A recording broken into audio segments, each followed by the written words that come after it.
आतंकी और सुरक्षा बलों के बीच मुठभेड़ जारी। क्षेत्र की घेराबंदी कर चलाया जा रहा सर्च ऑपरेशन। सुरक्षा बलों ने मुठभेड़ में अब तक एक आतंकी को किया ढेर।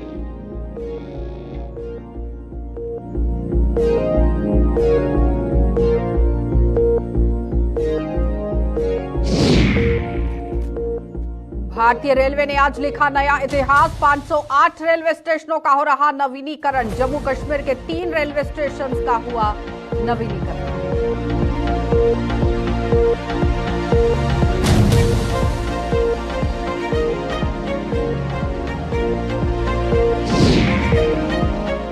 और जम्मू श्रीनगर हाईवे यातायात के लिए हुआ बहाल। लैंडस्लाइड के कारण सुबह हाईवे हुआ था बाधित। अमरनाथ यात्रा को भी घाटी की ओर किया गया रवाना।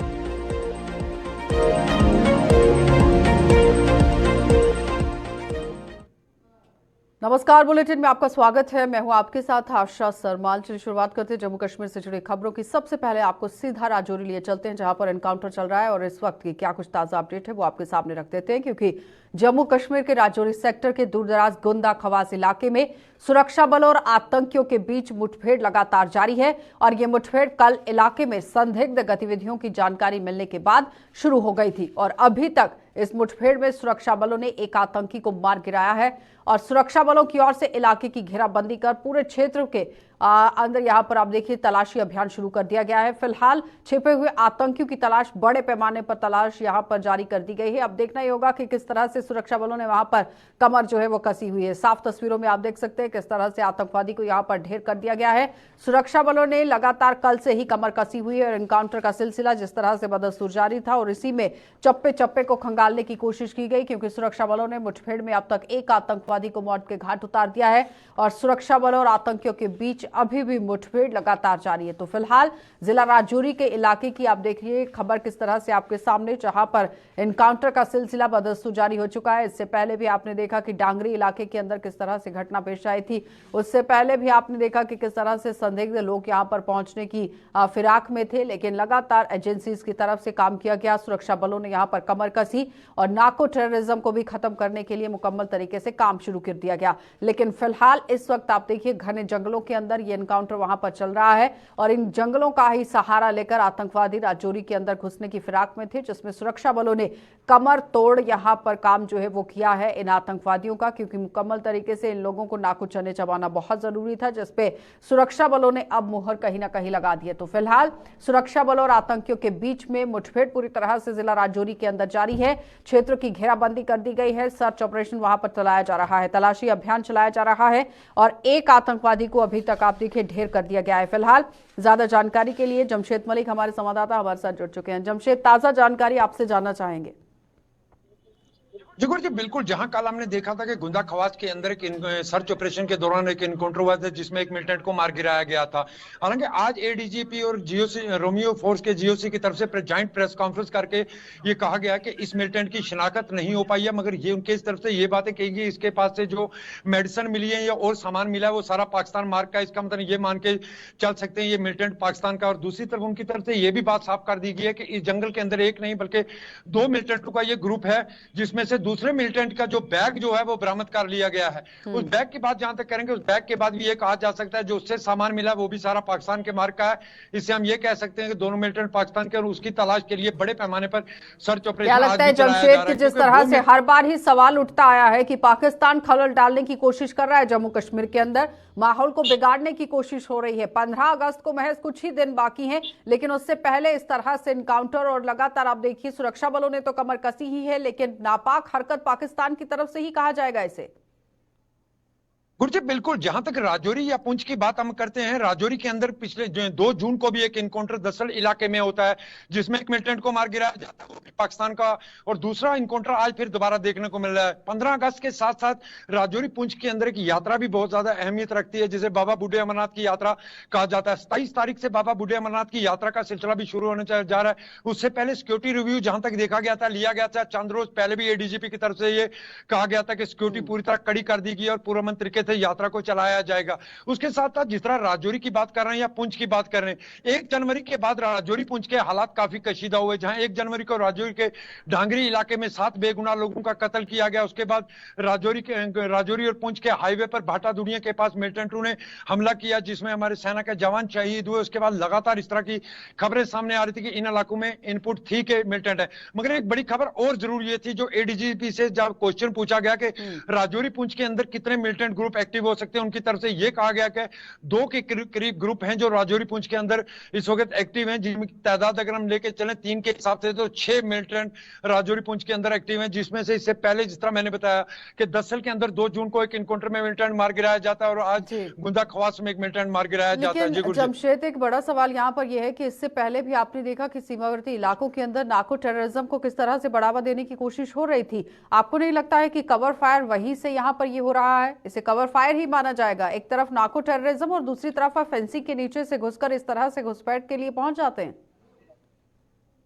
गुरजी बिल्कुल, जहां तक लाइन ऑफ कंट्रोल की बात करें, क्योंकि लाइन ऑफ कंट्रोल पर सीज फायर को 1 साल से ज्यादा का टाइम हो रहा है, हम ये कह सकते हैं 2 साल के आसपास होने वाले, मगर इन 2 सालों के अंदर नार्को टेररिज्म की वारदातों में काफी इजाफा देखने को मिला। चाहे पुंछ की बात करें, तकरीबन 50 किलो हीरोइन बरामद पुंछ से की गई। उसके बाद राजौरी सुंदरबनी के अंदर 24 किलो हीरोइन बरामद की। उसके बाद मेंढर के अंदर लगभग 30 किलो के करीब हीरोइन पकड़ी गई है। उसके साथ साथ हथियार भी बरामद किए गए। मगर अब जहां पहले ये घुसपैठ करके इस तरह की सामान लाया जाता था, मगर अब ड्रोन का इस्तेमाल इसमें ज्यादा देखने को मिल रहा है कि ड्रोन के जरिए पाकिस्तान के से हथियार और ये चीजें आ रही हैं, जिससे हम ये कह सकते हैं कि राजौरी और पुंछ में मिलिटेंसी को दोबारा एक्टिव करने की साजिशें की जा रही हैं। क्योंकि राजौरी और पुंछ के माहौल की जहां तक बात करें, 10 साल पहले तक हालात बिल्कुल नॉर्मल हो चुके थे, मगर 1 जनवरी के बाद राजौरी पुंछ के अंदर हालात दोबारा फिर एक बार 10 साल के बाद इस तरह से घटनाएं होना बहुत बड़ा सवालिया निशान जरूर खड़ा करता है कि एक बार फिर से आतंकवादी किस तरह से अपने पैर पसारने में यहां पर कामयाबी सिद्ध करते नजर आ रहे हैं। लेकिन आप देखिए, वो कभी होने नहीं वाला है। लगातार सुरक्षा बलों ने अपनी कमर यहां पर कसी हुई है।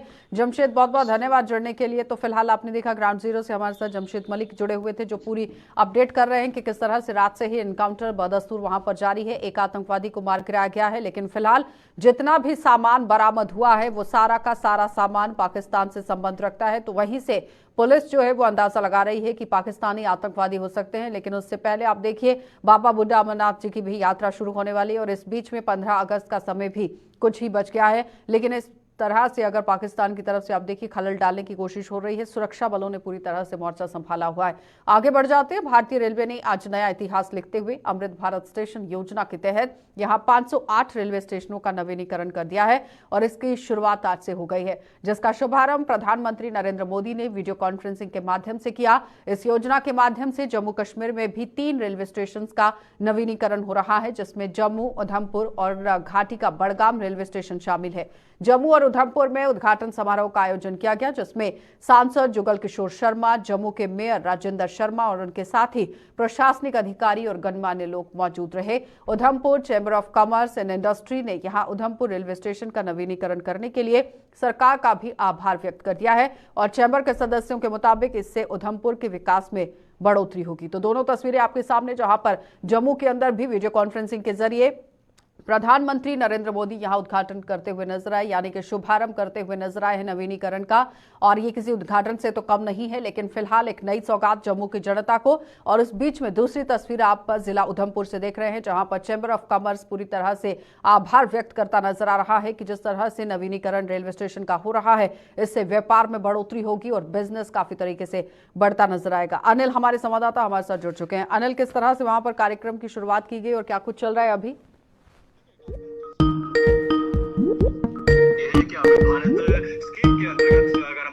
अमृत भारत स्टेशन स्कीम के अंतर्गत जो है देश के प्रधानमंत्री ने जो है पूरे भारत के 508 रेलवे स्टेशन का जो है उसकी शुरुआत की गई। तो उसी के साथ साथ जम्मू की बात कर रहे हैं, जम्मू रेलवे स्टेशन हो या फिर बड़गाम रेलवे स्टेशन हो, आज उसका शुभारंभ हुआ है। और इसी के साथ साथ देश के प्रधानमंत्री ने जम्मू के रघुनाथ बाजार और रघुनाथ मंदिर का भी जिक्र किया है और उसी की तर्ज पर जो है जम्मू के रेलवे स्टेशन का जो है शुभ आरंभ जो है वो होने को जो है वो आज उसकी शुरुआत हो चुकी है। हमारे साथ इस समय ऑफिशियल्स मौजूद मौजूद है। जम्मू रेलवे स्टेशन की बात करते हैं तो सुमित खुल्लर जी हैं, इनसे बातचीत करना चाहेंगे और खास गुलिस्तान से बातचीत करने के लिए इस समय यहाँ पर हमारे साथ मौजूद हैं।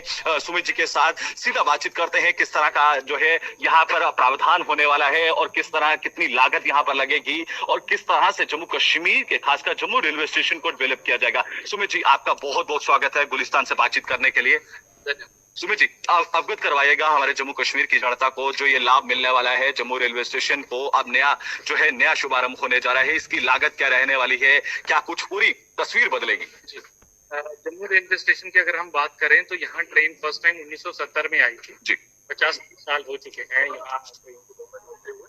तो ये बिल्डिंग आज की डेट में जो आप मेन देखते हैं ये सब उसी पीरियड की है। यहाँ अब मेजर डेवलपमेंट होने वाली है, स्टेशन जो है न्यू बिल्डिंग्स बनाएंगे। नरवाल साइड से सबसे बड़ी चीज होने वाली है कि हम सेकंड एंट्री देंगे नरवाल साइड से, जिसके कारण जो है पैसेंजर उस साइड से जो हमारे दूर से पैसेंजर कटरा और श्रीनगर वाले आते हैं वो सब भी सीधे वहाँ उसी साइड से स्टेशन में एंटर कर पाए। एडिशनली 4 नए प्लेटफॉर्म बन रहे हैं पैसेंजर्स के लिए, जिससे पैसेंजर को काफी सुविधाएं मिलने वाली। हम 2 बिल्डिंग्स बनाएंगे, इनकी कॉस्ट 259 करोड़ है प्रोजेक्ट की। इसमें पार्किंग स्पेस डेवलप करेंगे लगभग 700 गाड़ियों की। अब इसमें कंकोर्स और वेटिंग एरिया जो पैसेंजर का बना रहे हैं वो प्लेटफॉर्म के ऊपर रहेगा, जिससे पैसेंजर को प्लेटफॉर्म का एक व्यू आता रहेगा। एयरपोर्ट स्टाइल का उसको फील आएगा, जिसके बीच में वो वेटिंग एरिया होता है उनका, तो कंप्लीट ट्रैक्स के ऊपर होगा। दूसरी चीज जो पैसेंजर को सबसे सहूलियत मिलने वाली है वो है कि यहाँ अंदर आने वाले प्लेटफॉर्म जिनको हम एयरपोर्ट लैंग्वेज में इनकमिंग एंड आउटगोइंग पैसेंजर्स बोलते हैं, वो पैसेंजर की टोटल सेग्रीगेशन होगी, उनका आपस में मिक्सअप नहीं होगा। तो पैसेंजर का प्लेटफॉर्म तक जाने का एक्सपीरियंस भी बहुत अच्छा होने वाला है, फटाफट होने वाला है। अनिल, सवाल कीजिए कि समय सीमा क्या रखी गई है, कब तक ये लाभ आम जनता को मिलेगा? समय सीमा रहने वाली है और क्या कुछ इसको लेकर जो है जो अंतिम तिथि जो है वो जारी की गई है जम्मू कश्मीर को लेकर? ये प्रोजेक्ट हमारा अक्टूबर 22 में शुरू हुआ है, हमारे 30 महीने के हिसाब से ये काम चल रहा है और मार्च 25 में इसकी कंप्लीशन हमने प्लान की हुई है। ये थोड़ा सा पार्ट में होगा कि नरवाल साइड की बिल्डिंग जो वो पहले बन जाएगी, पैसेंजर्स को उस साइड से मूवमेंट लाया जाएगा, उनको प्लेटफॉर्म पे लाया जाएगा। फिर मेन एंट्री साइड की जो आज की डेट में कॉमन एंट्री है जहाँ से प्लेटफॉर्म में जाती है, उसको डिसमेंटल करके तोड़ के वहाँ का स्ट्रक्चर बनाया जाए। यार होपफुल कि अगले 8-10 महीने में सेकंड एंट्री साइड की तरफ। अनिल, सवाल कीजिए कि एक तरफ विकास की राह पर जम्मू कश्मीर चलता नजर आ रहा है, लेकिन क्या ये नवीनीकरण यहाँ पर रोजगार के साथ जोड़कर देखा जा सकता है? सर, सवाल ये है कि अब जम्मू कश्मीर जो है बदलाव हो रहा है, आने वाले समय में क्या हम ये मान के चले कि जम्मू कश्मीर के अंदर रोजगार में भी इजाफा देखने को मिलेगा? इसी के साथ ये जो कंस्ट्रक्शन हो रही है हमारे यहाँ जम्मू कश्मीर, ये प्रोजेक्ट को लेकर जो खासकर जम्मू की बात करें तो इसमें लोकल एम्प्लॉयमेंट का है ही है, लेबर जनरेशन है, इसमें टीम्स है जो लग रही है। इसमें मॉनिटरिंग की टीम्स अलग है, कंसल्टिंग इंजीनियर्स हैं हमारी मॉनिटरिंग के लिए। तो एम्प्लॉयमेंट डेफिनेटली जो एक प्रोजेक्ट इस लेवल का चलिए अनिल, बहुत बहुत धन्यवाद जुड़ने के लिए। तो फिलहाल आपने देखा कि अनिल हमारे संवाददाता हमारे साथ जुड़े हुए थे, जो बता रहे हैं कि जम्मू और उधमपुर के अंदर और बड़गाम के अंदर नवीनीकरण रेलवे स्टेशन का किस तरह से हो गया है और साफ तौर पर आप देखिए एक विकास की राह पर जम्मू कश्मीर चलता नजर जरूर आ रहा है। दोनों तस्वीरें आपके सामने हैं जहां पर प्रधानमंत्री ने आज नवीनीकरण की शुरुआत कर दी है। उधमपुर से हमारे संवाददाता किशोर हमारे साथ जुड़ चुके हैं। किशोर, नवीनीकरण के साथ साथ आज व्यापार मंडल ने आभार भी व्यक्त किया है।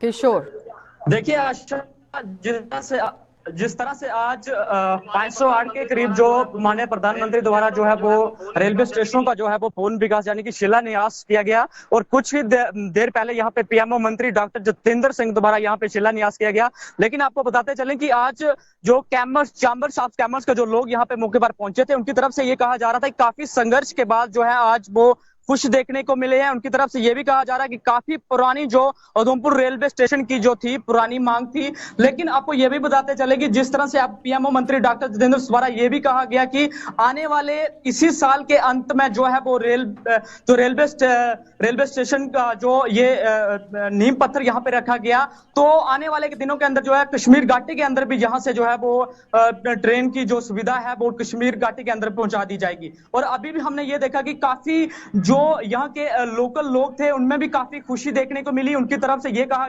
गया कि जो बाहरी राज्यों से जो अभी यात्री यहाँ पे आएगा वो वर्ल्ड क्लास जिससे वहां पे सुविधा यात्रियों को बाहर राज्यों में मिलती थी, उसी तरह से जो है वो उधमपुर के रेलवे स्टेशन को देखा जा रहा है।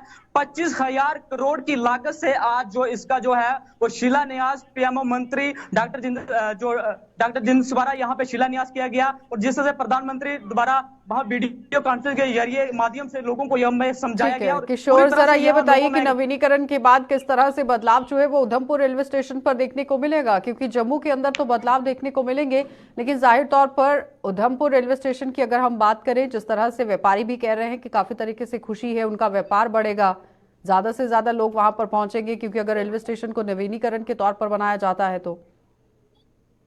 बिल्कुल, देखिए पहले आशा जब भी कोई बाहरी राज्यों से ट्रेन जहां पे आती थी वहां पे इस उधमपुर रेलवे स्टेशन पे नहीं रुकती थी, लेकिन अभी ये साफ तौर पर इन लोगों का भी साफ तौर पर कहना है कि उस आसपास के जो लोग रेलवे स्टेशन के साथ रहते हैं उनकी तरफ से भी यही कहा गया है कि जिस तरह से इस रेलवे स्टेशन को एक प्राचीन नाम भी यहाँ पे दिया जा रहा है, जो रेलवे स्टेशन का नाम इसी उधमपुर के नाम से जाना जाएगा। लेकिन दूसरी तरफ लोगों का यह भी कहना है कि जिस तरह से चैंबर ऑफ कॉमर्स के कुछ लोग यहाँ पे पहुंचे थे, उनकी तरफ से ये कहा गया कि जो बाहरी राज्यों से जो व्यापारी यहाँ पे आते थे, यहाँ होटल्स का जो काम है, यहाँ पे जो लोगों का जो है वो काम बढ़ेगा। वो स्थानीय लोगों का ये साफ तौर पर कहना है कि इससे जो है अगर ये पूरी तरह से रेलवे स्टेशन तैयार होता है तो इससे किशोर, कितने प्लेटफॉर्म बढ़ाने की बात हुई है और कौन कौन सी सुविधा देने की बात हुई है, क्या वो जानकारी आप तक पहुंच पाई है अभी तक?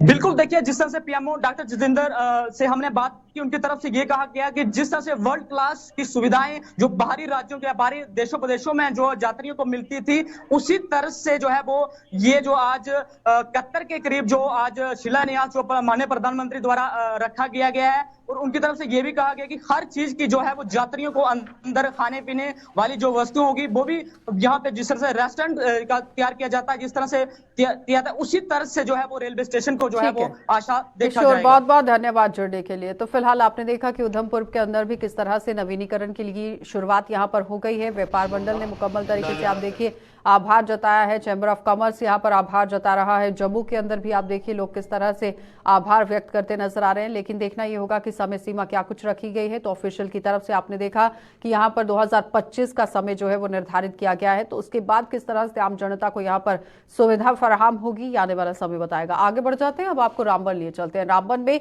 यहाँ लैंडस्लाइड के कारण आज सुबह जम्मू श्रीनगर नेशनल हाईवे यातायात के लिए बंद हो गया था, और राष्ट्रीय राजमार्ग के बंद होने से ही बाबा बर्फानी की यात्रा को चंद्रकोट में ही रोक दिया गया था, और जिसके बाद हाईवे के निर्माण में जुटे हुए अमले ने यहां पस्सियों को हटाकर हाईवे को यातायात के लिए सुचारू कर दिया, और हाईवे पर यातायात को सुचारू करने के बाद अमरनाथ यात्रियों को भी घाटी की ओर रवाना कर दिया गया। तो फिलहाल तस्वीरें आपके सामने हैं, जहां पर आप देखिए किस तरह से मलबा जो है वो पहाड़ियों से दरक कर नीचे गिर गया, और जिसकी वजह से यहाँ पर यातायात को बाधित करना पड़ा, फिलहाल रोकना पड़ा। लेकिन अब यहाँ साफ सफाई का काम जो है वो कर दिया गया है, मलबे को हटा दिया गया है मुकम्मल तरीके से। नेशनल हाईवे अथॉरिटी यहां पर काम करती नजर आई, प्रशासनिक अमला मुकम्मल तरीके से डटा हुआ था, और अब यात्रा को भी घाटी की ओर रवाना कर दिया गया है। जो रुके हुए वाहन थे फिलहाल उन्हें भी गंतव्य की ओर बढ़ने की इजाजत दे दी गई है। लेकिन फिलहाल तस्वीरों में आप देख सकते हैं कि किस तरह से मौसम पूरी तरह से बाधा बन जाता है, और जिस तरह से मौसम खराब होता है उसके बाद लैंडस्लाइड का सिलसिला शुरू हो जाता है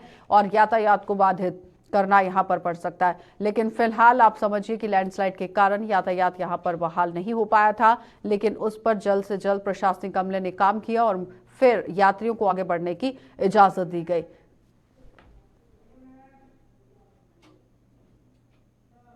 चलिए अब आपको डोडा लिए चलते हैं। डोडा प्रशासन ने यहाँ सुरमय लाल ट्रमन मैदान को ही किस तरह से केंद्र शासित प्रदेश जम्मू कश्मीर के पर्यटन मानचित्र पर उच्च स्थान दिलाने के अपने प्रयासों में 2 दिवसीय युवा सम्मेलन यानी कि लाल जो द्रमन ग्रीष्म उत्सव है इसकी मेजबानी की है।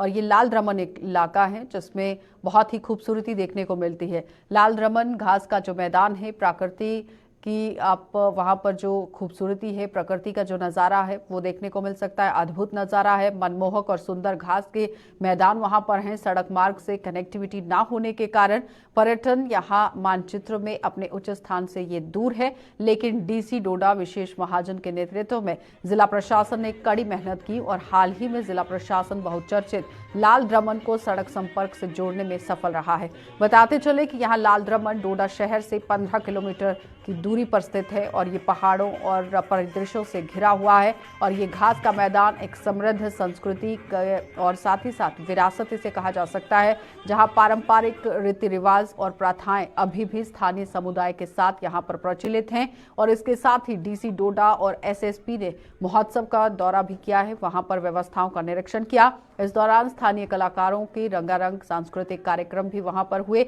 दर्शकों को मंत्र मुक्त इन्होंने कर दिया है और पहले दिन अन्य स्थानीय खेलों के साथ साथ कबड्डी चैंपियनशिप आयोजित की गई। तो साफ तस्वीरों में आप देख सकते हैं लाल द्रमन का इलाका, जो कि काफी खूबसूरत इलाका है, लेकिन टूरिज्म यहाँ पर नहीं पहुंच पा रहा था। लेकिन अब जिस तरह से डीसी की तरफ से इनिशिएटिव लिया गया है तो आप समझिए कि किस तरह से यहाँ पर रोजगार भी बढ़ सकता है और लोगों को आने वाले समय में फायदा भी मिल सकता है।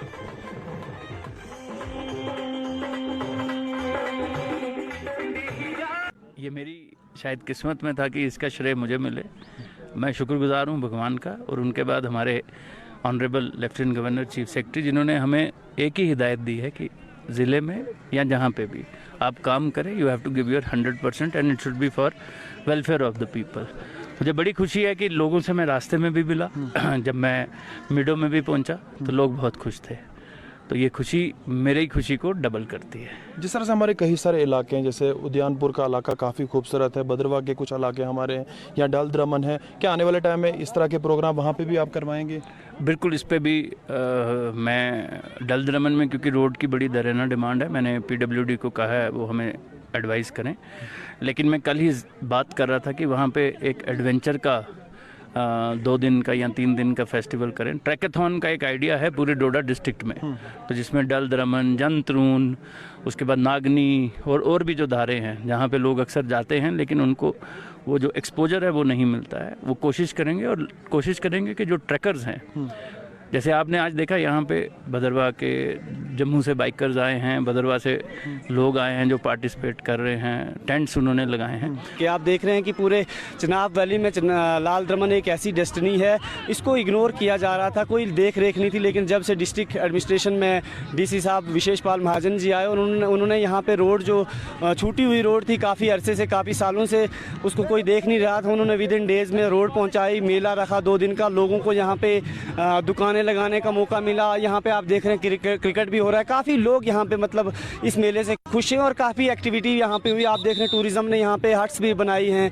साथ में यहाँ पे स्ट्रीट लाइट भी 30 स्ट्रीट लाइट यहाँ पे लगी हैं, काफ़ी डेवलपमेंट हो रही है। और मेले का मेन मकसद है कि कहीं ना कहीं इस एरिया को एक्सप्लोर किया जाए।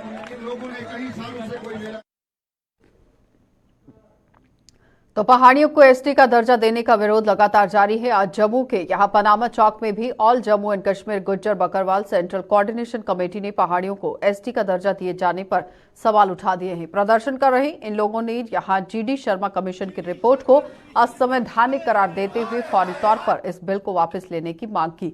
वहीं ओबीसी वर्ग से ताल्लुक रखने वाले यहां एडवोकेट अशोक बसोत्रा ने भी इस बिल को लेकर सवाल उठा दिए हैं और प्रदर्शन को अपना समर्थन दे दिया।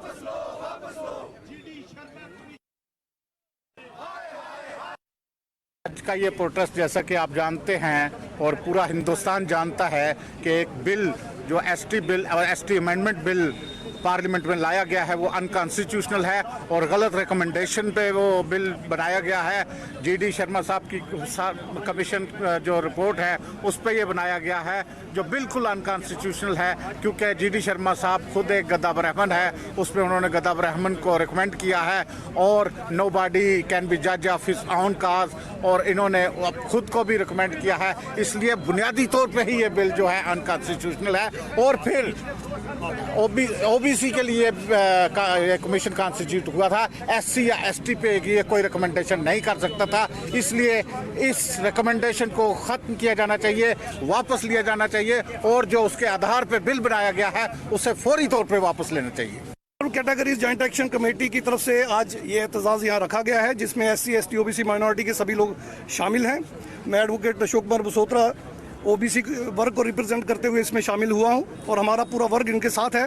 आज का ये एहतजाज हम इसलिए कर रहे हैं क्योंकि हाल ही में GD शर्मा कमीशन जो बैकवर्ड क्लासेस का जम्मू कश्मीर में बना था, उसने कुछ रिकमेंडेशंस दी थी केंद्र सरकार को, और केंद्र सरकार ने एक बिल के रूप में उसको पार्लियामेंट में पेश कर दिया है, जिसमें ST के स्टेटस को डिल्यूट करने की कोशिश की जा रही है, उसमें पहाड़ी स्पीकिंग के नाम पर अपर कास्ट लोगों को ऐड करके।